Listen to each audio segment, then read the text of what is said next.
Oke, bismillahirrahmanirrahim. Assalamualaikum warahmatullahi wabarakatuh. Okay, everyone. Today we are going to study about the object pronoun. Ya, jadi hari ini kita akan belajar tentang object pronoun.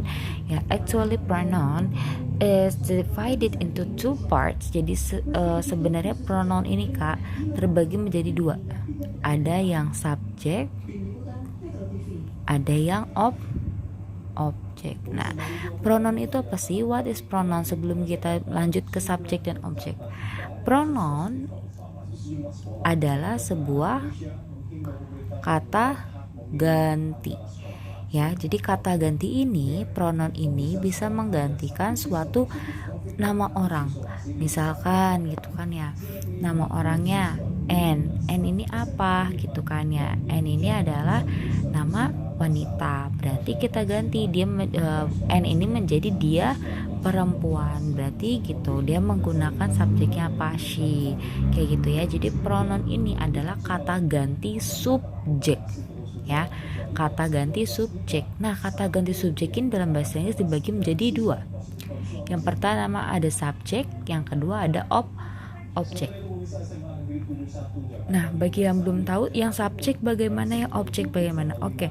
Now please look to my left, ke kiri Ibu. Di sini ada tulisannya subjek.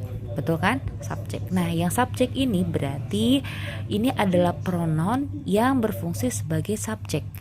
Oke, seperti kita tahu gitu kan ya dari rumus-rumus bahasa Inggris lainnya, yang namanya subjek itu adalah sebuah pelaku pada kalimat tersebut ya.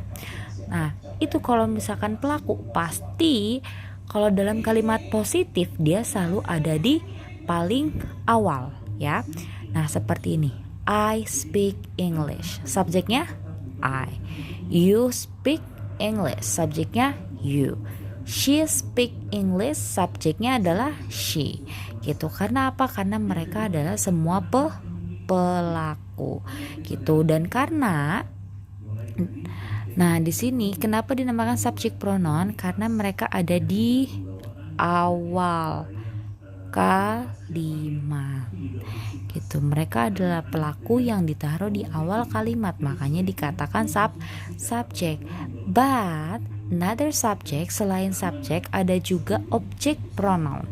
Nah, object pronoun ini apa sih Kak? Oke, seperti kalian tahu dari struktur-struktur sebelumnya gitu kan ya. Kalau yang namanya objek pasti ditaruh di kalimat yang paling akhir.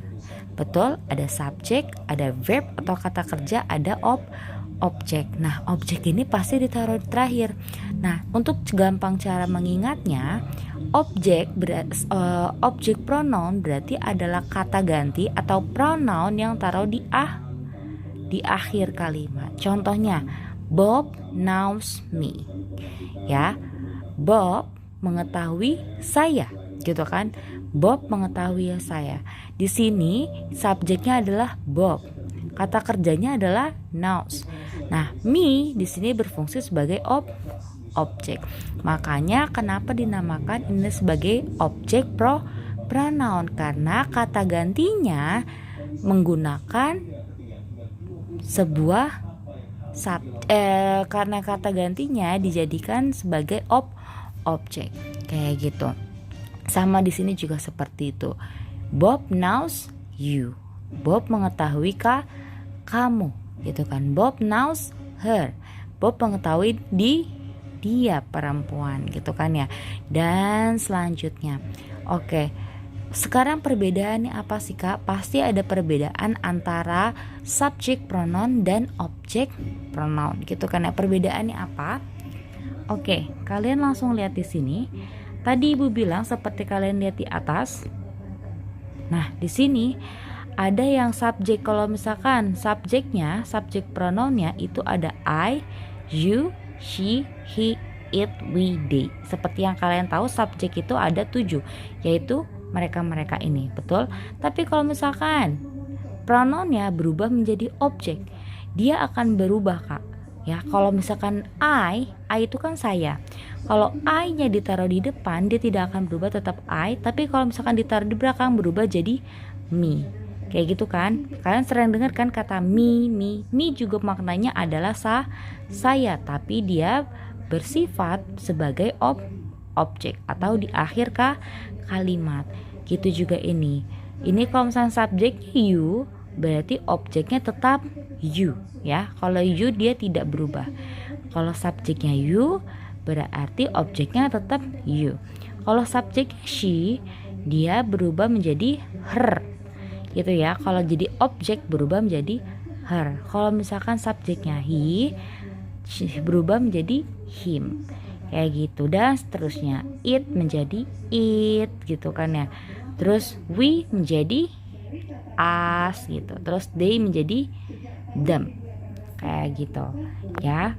Jadi misalkan kalian cukup pahami aja kalau misalkan yang I, you, they, we, she, he, it ini dia ditaruhnya di awal.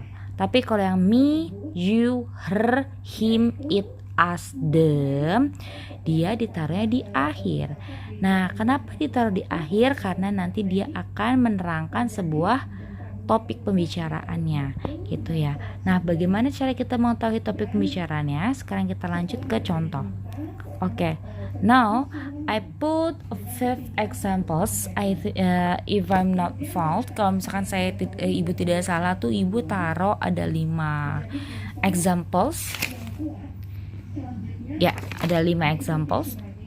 Nah, di sini yang pertama ada kalimat I like Tony. I know him well. Itu ya, I like Tony. Saya menyukai Tony. I know him well. Nah, objek pronounnya itu yang mana dalam kalimat ini? Ya, betul yang him. Him adalah sebagai objek pronoun. Nah, karena apa? Karena pada kalimat ini ada 2 kalimat ya kan, 1 dan 2. Pada kalimat ini him ini ada ditaruh di akhir. Yang dimana ada subjek, yang ini adalah verb dan di sini adalah objek. Nah, makanya itu him di sini adalah sebagai objek ditaruh di akhir. Nah, him ini menerangkan siapa sih Kak? Untuk kalimat kedua itu pasti dia menerangkan dari kalimat pertama. Coba kalian lihat garis ibu. Nih, di sini ada I like Tony. Saya menyukai Tony. I know him well. Saya mengetahui atau saya mengenal dia dengan baik. Nah, dianya ini refers to what? Mengarah ke siapa? Menerangkan siapa? Himnya ini pasti menerangkan Tony. Gitu, makanya ini salah. Di sini menerangkan Tony, makanya di sini menaruhnya him. Gitu, karena yang dibicarakan oleh saya ini adalah si Tony. Gitu ya. Terus nomor 2, for the second number, John loves Mary. He loves her very much. Okay, what is object pronoun for the second sentence? Object pronounnya untuk kalimat kedua tuh yang mana? Oke, good. Her.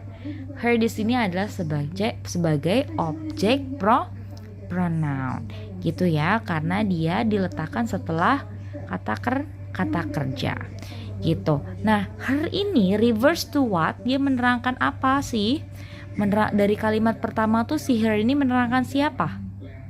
John loves her. Ya kan? He loves. Apakah he loves her very much? Kira-kira her ini adalah jenis perempuan. Dia perempuan. Makanya itu di kalimat pertama yang menjelaskan bahwa dia perempuan adalah yang mana? Betul, Mary. Gitu ya.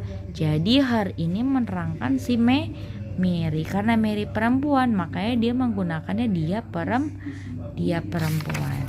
Gitu ya. Oke. So, next for the third examples, untuk contoh ketiga, di sini ada Mary loves John. She loves him very much. Oke, yang ini kasusnya sama kayak Mary tadi, cuman beda sekarang John. Untuk objek pronounnya adalah yang him, karena dia ada di setelah verb, gitu ya. Ada di setelah verb atau setelah kata kerja, makanya dia disebutnya sebagai objek, gitu. Nah, si him ini, si objek pronoun ini, dia refers to whom. Dia menerangkan siapa? Himnya ini menerangkan John. Mary loves John. Mary mencintai John. She loves him very much. Dia mencintai si him, ya. Him itu dia laki-laki sangat banyak, gitu kan ya. Nah, di sini himnya ini berarti otomatis karena him itu adalah dia laki-laki, berarti di sini kalimat pertama yang menerangkan laki-laki adalah si John. Karena itu makanya him refers to John, gitu ya. So for the first number, Mary and John love their daughter Anna. They love her very much. Nah, di sini objek pronounnya ada her, oke? Di kalimat kodenya ada her.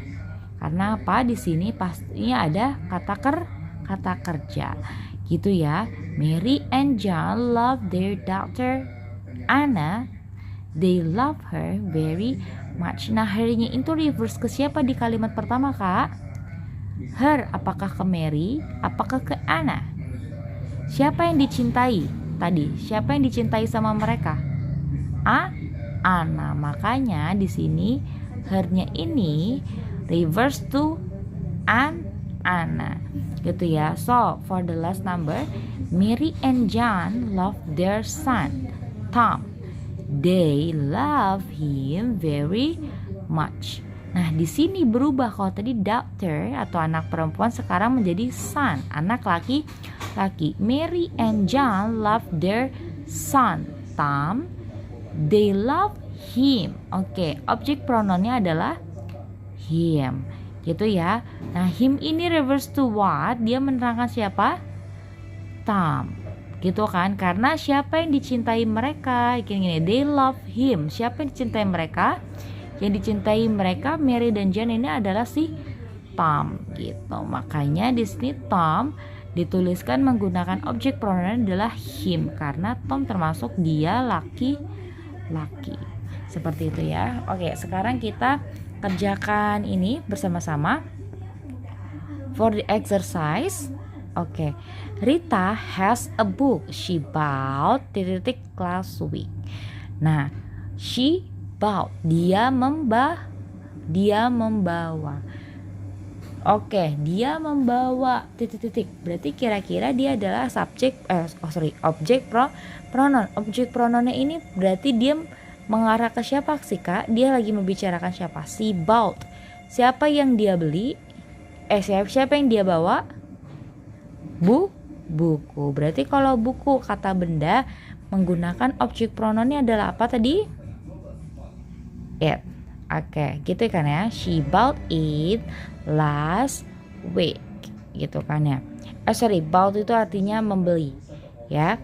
So, I know the new students, but Tony doesn't know yet.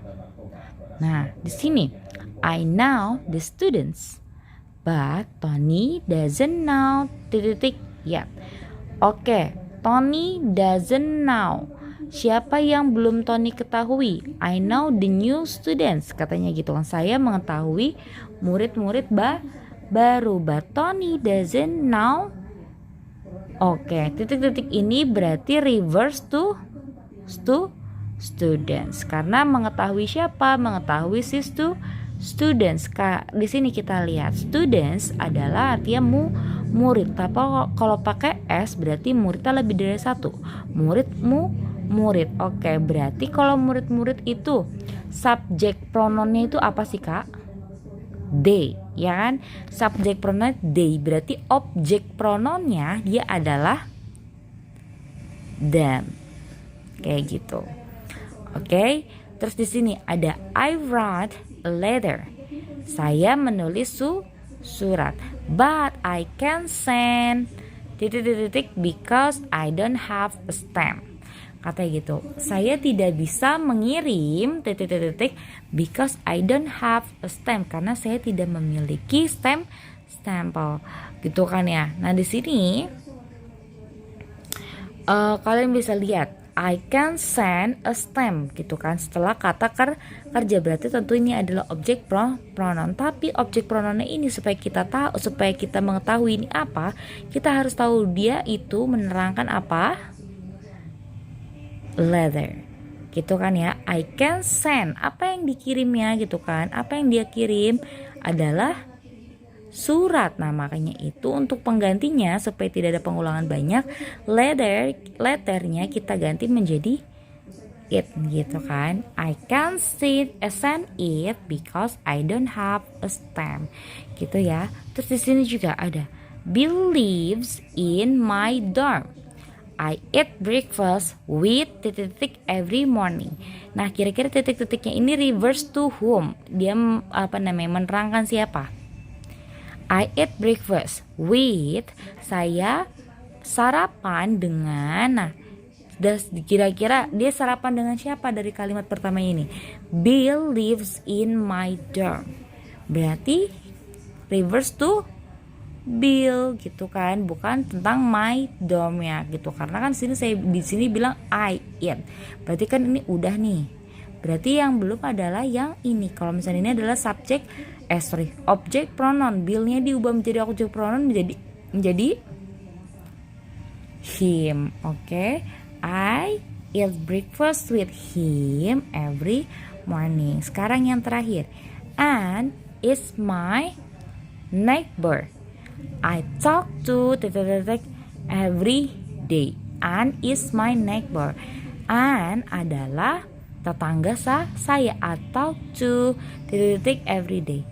Oke, I subject talk verb. Di sini kira-kira saya ini berbicara kepada siapa sih Kak? Biasanya di sini menceritakan dari kalimat pertama berbicara dengan Anne. Karena apa? Di sini dijelaskan Anne is my neighbor. I talk to Anne. Nah, tapi supaya kita tidak sebutkan namanya, Anne ini diubah menjadi ke objek pronounnya menggunakan her.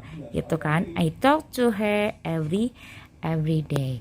Okay, I think enough for our lesson today. So please don't forget send your work.